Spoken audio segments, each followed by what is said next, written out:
Hi, I'm Bob Dignan from the University of Illinois.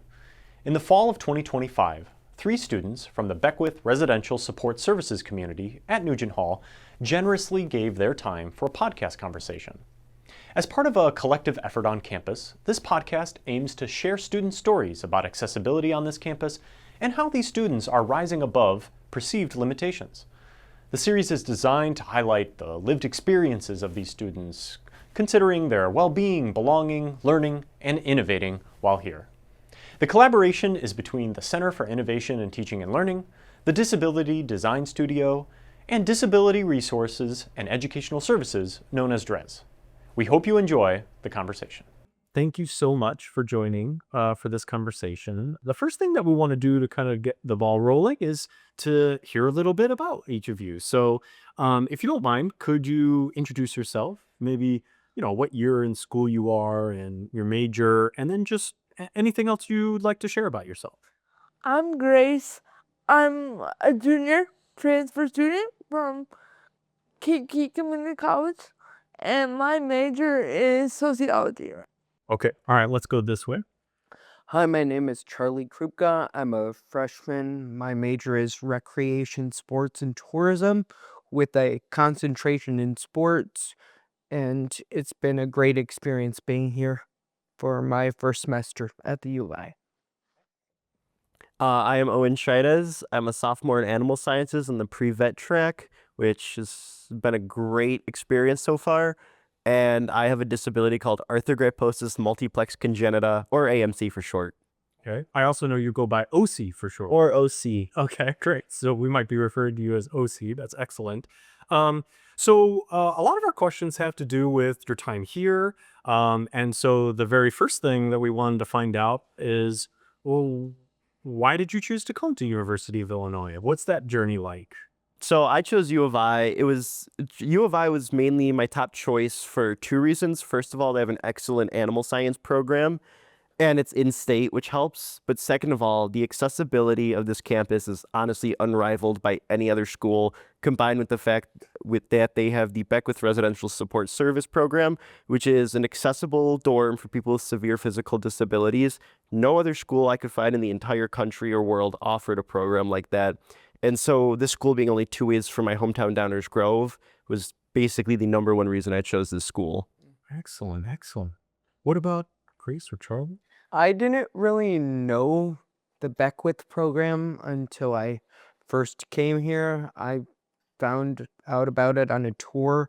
I mainly came to U of I because of the prestige it has with its athletic and academic history, such as Red Grange and Dick Buckus and all these great people that have walked through these doors. And Beckwith was just kind of a thing that came along with me learning about U of I. I knew it was always an option, but I never knew how achievable it actually was because of the accessibility. And yes, it did take me time to realize it, but I'm glad I'm here, and there's a lot of things that I've learned about that U of I has been the first in, such as we have the oldest experimental plots on campus, being the moral plots. So there's a lot of things that I'm learning about that I don't take for granted, because this is a great life-changing experience, and I'm just glad I found a place here. Excellent. Thank you so much. Grace, how about you? My way of finding Beckwith is kind of similar to OC's. I didn't know before U of I didn't know that anything like this program existed. I didn't know it was ever really going to be possible for me to live on my own with assistance. It really was just, this was my first pick for many reasons, but those are the main ones, because without this, I would still be living at home and probably be taking online courses because I wouldn't be able to be away at college. Was that a motivating factor for you, is to have that experience of going away? Yes, that was one of my biggest things. And like OC said, I couldn't find any other schools so that were not out of state. There's a few, I'm not sure where, but I wasn't trying to go like out of state. So this was a really motivating factor, being able to be here and still be close to home. And so be it transferring in or later in your academic journey, or as a freshman, just a few weeks into your semester, so to speak, would love to hear how you feel like you've grown since you've come. In what ways? And those can be in many different ways, right? Academics or socially, or you mentioned living on your own. I mean, how do you think of that question of how you've grown since you've come? I've always had someone at home with me to do things for me. So coming here was a big adjustment because I don't have someone pretty much waiting on me hand and foot like I would at home.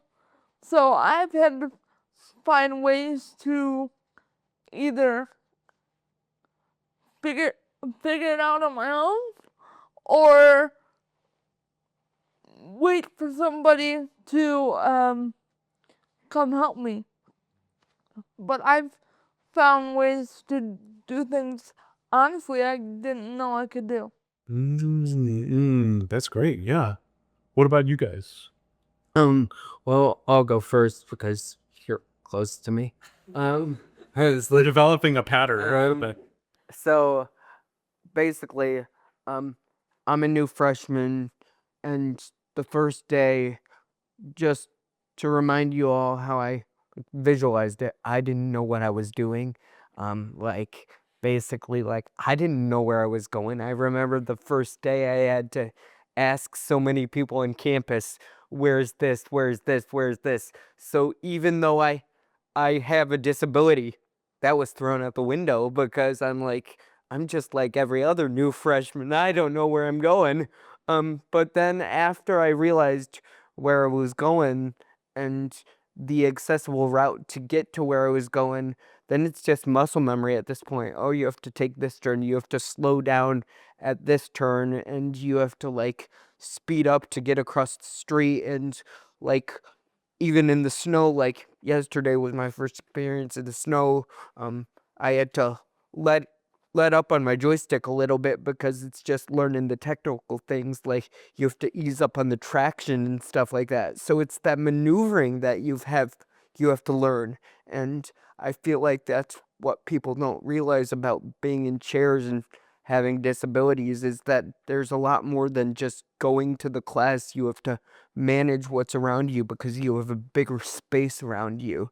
And on the academic side, I think like it's been great because academically I'm able to use a note transcribing software called Genio, and it transcribes my notes for me because I cannot physically handwrite, and that's been a game changer for me.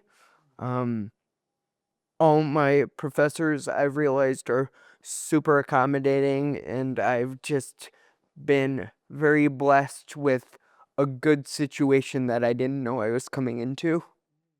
excellent. Thanks so much. I have never used my map on my phone as much as I do now. So Okay. that's a game changer. Yeah, you mentioned, relying on someone else or them always being right there, and now you're figuring out the tools. How do I go out and get the information myself? Yep. OC, how about you? I think the biggest, I don't want to call it a challenge, but change was in high school. Before you get to college, in a way, everything's given to you. Your schedule's given to you. You're in a singular building. You know everyone who's going to be in your classes probably by the time you're a sophomore or junior year. So coming here, it was a really interesting change to almost learn how to handle all the free abilities that I've had. going to bed whenever I want, going out whenever I want, I can go see, things like that. I remember not being used to it because at home, my hometown isn't super accessible, whereas campus, like we were mentioning, is. But also just having that like free access to, in a way, do whatever I want, I wasn't used to. So I remember taking a little bit of time to learn my limits on like, not staying up till 3 in the morning every day on a weekday, or okay, I have a certain amount of homework. I should do this because unlike high school where teacher will remind you multiple times and give you multiple deadlines, here if you miss something, you miss something. That's it. That's the end of the story. So I remember, I would say honestly, just being able to how do I explain it? Being able to handle all the new free abilities and the free will that you're given was the biggest change for me. I think bouncing off of OC, one of the biggest things for me is focusing on self and like knowing your own capabilities, and just if you focus on one assignment, you'll have the time and energy to get it done. But if you deviate from that path of having a growth mindset, and if you deviate from like wanting to procrastinate like any other college student, you won't get the job done. And so you got to stay focused and determined on a goal. You got to have some grit and kind of put your foot down. I mean, also to piggyback off of that, I think another thing was knowing, I don't want to say how to make knowing how to make smart decisions. So for example, I won't lie, I may or may not drink a little too much caffeine on a weekly basis. I drink a lot of Monsters and whatnot. And I remember the first year or so, having basically free reign access to the dining or the meal plan to just kind of have whatever I want. It was learning to know limits, as well as in a way make sure that I'm keeping myself in check. So I'm not, having ice cream for dinner every night, replacing all forms of water with energy drinks, making sure to keep myself in check and hold myself accountable was something that I had to get used to, but I'm so glad I learned because that's basically changed my entire time here. I think accountability is something that's not really taught by anybody. It's just a genuine skill that you have to learn about yourself. And it does take effort to know about yourself or oneself. But once you get it, it should be easy for you to like understand your routine. Like I just said, it's muscle memory. So, wanted to ask a question because you mentioned snow, finding your way around, using the maps, and Yep. what do you do when you encounter a space that is inaccessible? And this can be a campus-based space, or it could be a space in town here that's not, formally the campus, but is part of living in the community. Honestly, something that I'm grateful for is I personally haven't experienced a space that's not accessible. So that's one of the reasons, one of the many reasons I chose here, because mostly everything is accessible in one way or another. Okay, that's great. So far, your experience, you've yet to encounter a true big barrier like that as you're going about. Have you guys experienced any? Just to piggyback off of what Grace said, for everybody watching, I haven't really encountered like any accessibility issue. And that's what we're trying to portray here, is that U of I is a really accessible campus. And I would want people out wherever you're watching this to realize that. And if I did have accessibility issues, there would be two places I could go. There would be my access specialist, Christy Kirk, and there would be my accessibility coordinator, Melinda Netherton, over at Dres, to help me with classroom spaces if the desks need to be adjusted, or they can even move the whole class to a different room if it's not accessible for just the one student. So you know who to go to if you encounter a situation like that. Yes. Okay. There's this thing called summer immersion program at Beckwith for all the new residents, and we learn kind of like over 75 years how it's evolved and other stuff like this, how to hire PAs, fire PAs, stuff like this. But one of the things we also learn about is how to get in contact with these access specialists. So if we run into any problems with accessibility, we know who to go to. And also before we come here, we have mandatory meetings with the access specialists. I had mine with Melinda in July and Christy in July, and they meet every person on their caseload.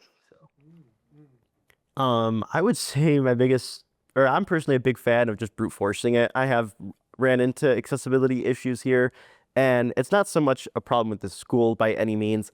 It just kind of comes with picking a major that uses buildings that haven't been updated in a very long time. But I've just found that generally the skill to be able to adapt and overcome to any situation is very useful. Like Charlie mentioned, I have gone through Melinda and other similar resources to correct the issues, and I've also just worked directly with my department. So for example, I had a class my first semester freshman year in the Stock Pavilion, which is a very old building that's 90% made of dirt. Yes. And I worked with my professor we accommodated certain activities that could be done. So instead of it being done inside the arena, it would be done on the concrete surface where my wheelchair could access. Otherwise though, if it's something directly outside of campus building, like out in town, I like to just kind of deal with it as best as I can. I'm a very flexible person, so I usually find a way to make do no matter what. Yeah, you're mentioning sort of that, the environment can dictate whether or not something is accessible or inaccessible. So if you can change the environment, then suddenly that opens up the possibilities of what you're doing. Okay. And yes, I know we've got lots of things that we do right around here, but just so you know, you're welcome to say the things that you wish could be better. I mean, part of getting to know these voices of accessibility is around, what are the things that we're striving towards and could be doing better. So definitely feel free to talk about those things. Which leads me to a question about interactions with classes and instructors. And so what's maybe one thing you wish instructors knew that would help you with your learning? So this could be something about classrooms and classroom management, or it could just be about something even more abstract, just about ways a class or academics work on this campus. Is there something that comes to mind when you think of what's one thing I wish they knew? I'll go. You do it. Oh, you want me to say? That's a triple jinx. Hey, let's go in reverse, because you always get the end, so you have to sort of like ditto everybody. So, and this has happened recently, but something that I think I would love to see change is professors becoming a little more well-versed in the the resources in relation to DRES available and how some of these systems work. So for example, one of my professors requires us to schedule exams 30 minutes before or after the exam is set to start, which is normally never an issue. But when it comes to final season, the Testing Accommodations Center only lets you pick 2 slots based on your type of accommodations. And so my professor declined my request to take the exam and listed in the comments, as per the syllabus, you must follow the instructions. But the thing is, that's not an option for me. There's no other way for me to take it without, there's no other way for me to take it while also still following his request per the syllabus.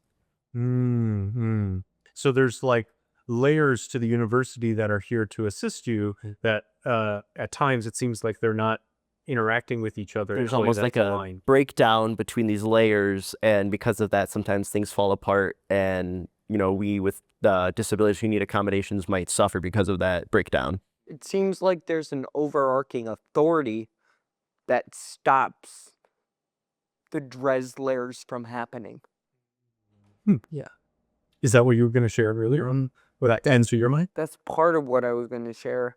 And one issue I've had on campus is,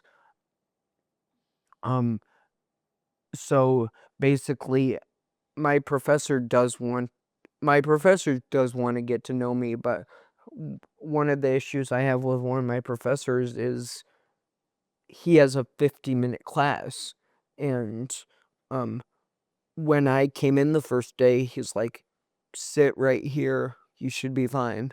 and then I left with all the other students. Now that might seem fine, but he didn't ask me about who I was, what my disability was, how he can better help me. Like, he didn't ask me all those questions, and he's like, come to office hours if you want to talk to me about you yourself personally. And I'm like, I feel that should be a given. I feel like this is just a general thing for professors. They should get to know their students. And I feel like some professors, they just teach the class and then don't get really personable. So even if they're like, thank you, I really appreciate you for answering, do they really appreciate you answering? And that's one of the things I majorly dislike about some faculty here. Here's what I do. Before the class even starts, I email out to each of my professors and I introduce myself, and then I also attach my accommodation letter so that they have a copy of it. Along with myself, I keep a copy of it so that I can reference it also whenever I need to. Because to bounce off of what Grace said, I sent out, and yes, I like all my professors. They're very kind to me. They've gotten to know me throughout the semester. That's just the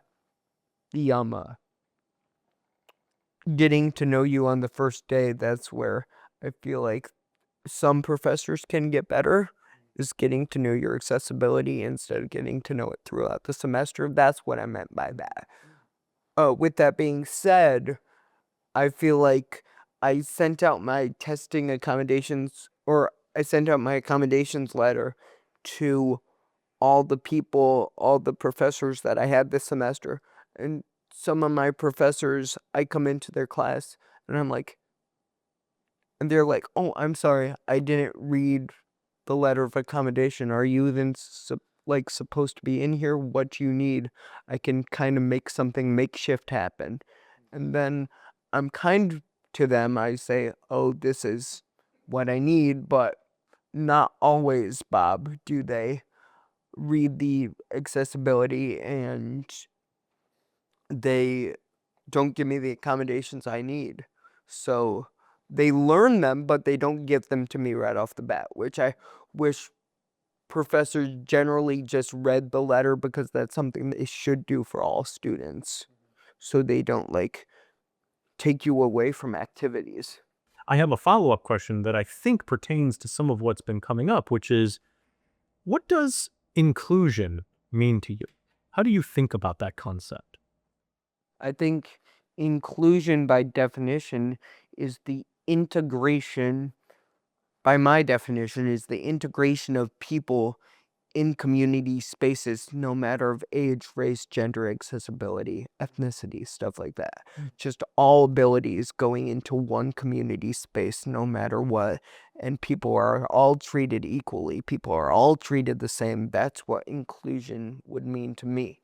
Yeah, I mean, I'd agree. I would say, to me, the way I view it is inclusion. There's kind of two levels to it. There's inclusion and integration. Inclusion to me is just like what Charlie said. I feel like inclusion is just generally the baseline of making sure everyone is included just in general into a certain, space or activity. But I think integration is the level that needs to be strived for. And to me, integration is finding a way where everyone of all abilities, of all identities, are able to partake equally in a specific activity, community, event, space, so on. And I think integration can be harder to reach just because by default it requires a little more logistics to it. But I feel like I feel like integration is a step above inclusion, and that's, like, to me, the level that should always be strived for if possible. I think one of the things I want to say to all of our listeners out there is, there's been a lot of good work on disability, but there has to be more done, because some people throughout my life has not giving it's been hard for me to get the opportunities not through people, but through environmental barriers.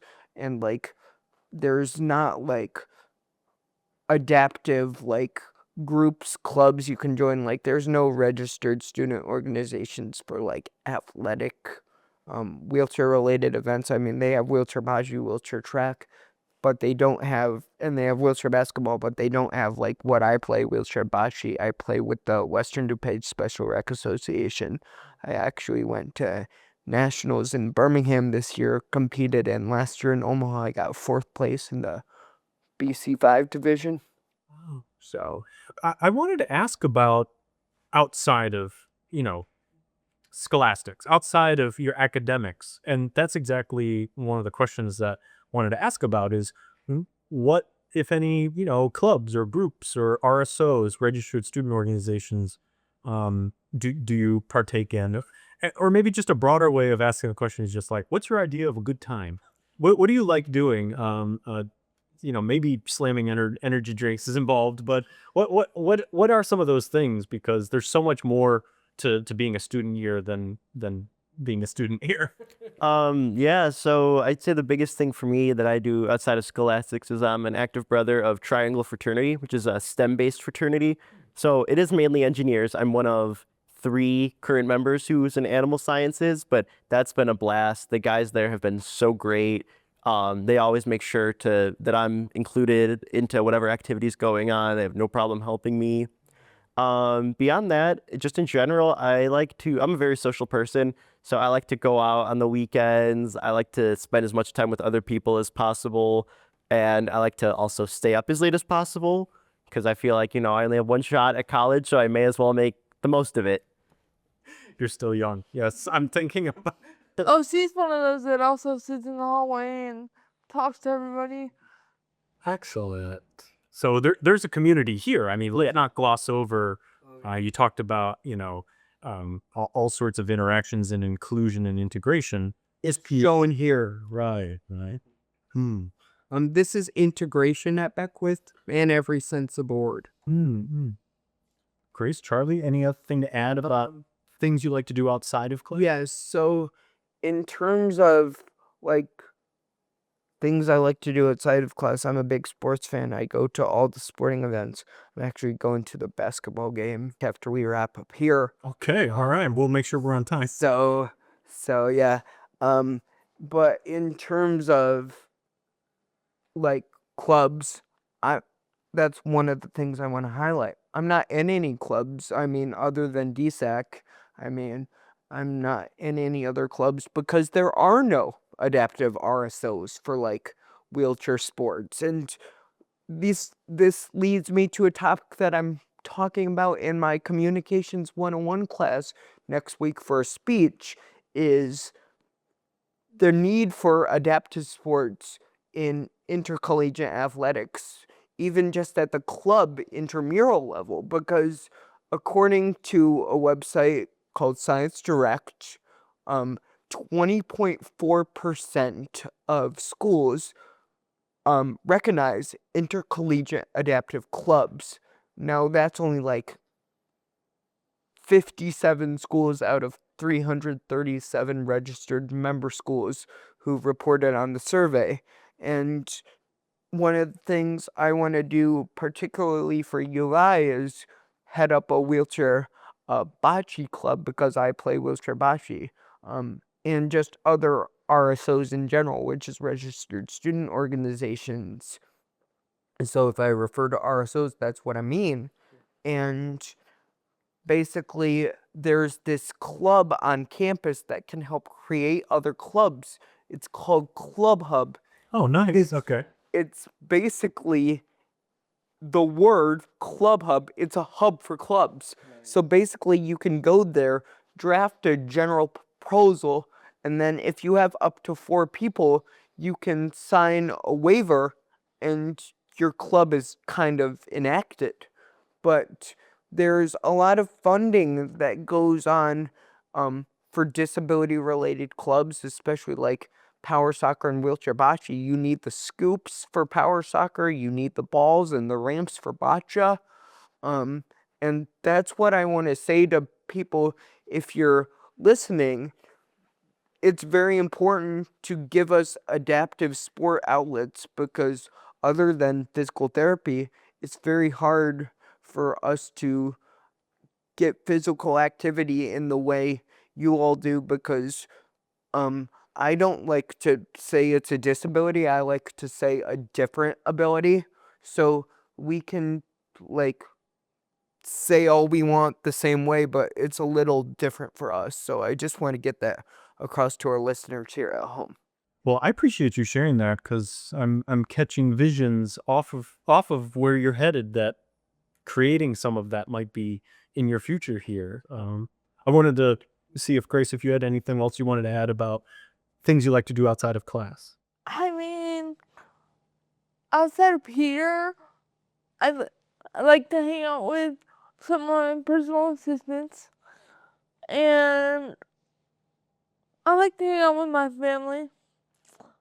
I don't do much outside of class. What are we doing when we're hanging out? We go out to dinner and yeah, I watch movies. Love it. Yeah. We've done a lot of talking about why did you choose to come here? How have you grown so far? But I'd like to ask, how do you think you will see the impact that this place has on you into your future? However far out that means for you, where you're headed after this, or what you could see for yourself down the road, and what impact this place might have on that. Oh, I'll go first. I know the University of Illinois has affected so many generations since it got chartered in 1867. I feel like just the history piece of it is great, and I'm a big fan of the American Revolution. Now you'll see where I'm going with this. There's a quote in my favorite musical. It's called Hamilton. I want to build something that's going to outlive me. And Beckwith is definitely going to be something that's going to outlive all of us, hopefully. And I feel like the creation of clubs on campus that could be a staple for 200 years, that would be cool to build disability access points that would outlive me personally. That's great. Thank you. OC, Grace, what do you think about when you think about into the future? I think for me, a lot of it is the skills, relationships, other similar intangible things that I've developed and continue to work on will prove to be invaluable to me over the next, decade, however long. As I kind of talked about earlier, just my time here, I've already learned so many important skills and been able to work on skills that I was developing prior to, and I'm sure I'll develop even more new skills, new relationships in the next 2 years of my undergrad, and hopefully I can do vet school here. But ultimately, I think a lot of the intangible skills and whatnot that I've been able to form here, I think those are going to provide me so much help and guidance as I become an adult and move on to the next stage of my life. I agree with what he said. The skills are really going to be what one of the biggest things that I take away from this, because like I said in the beginning, without this, there's so many skills that I wouldn't know that I can do, because I've always had someone doing it for me. It's great. Well, I only have one last question, and it's kind of a contrived one. It's, what are 5 words that you would use to describe your experience at Illinois? It's kind of a fun game to see if you could get it in 5 words. And it doesn't have to be a sentence. It could just be random words. What are 5 words that you would use to describe your experience? I'll go first. Okay. Life changing in every way. Oh man, okay. Oh, I gotta think about this. Okay, wild. Fun, of course.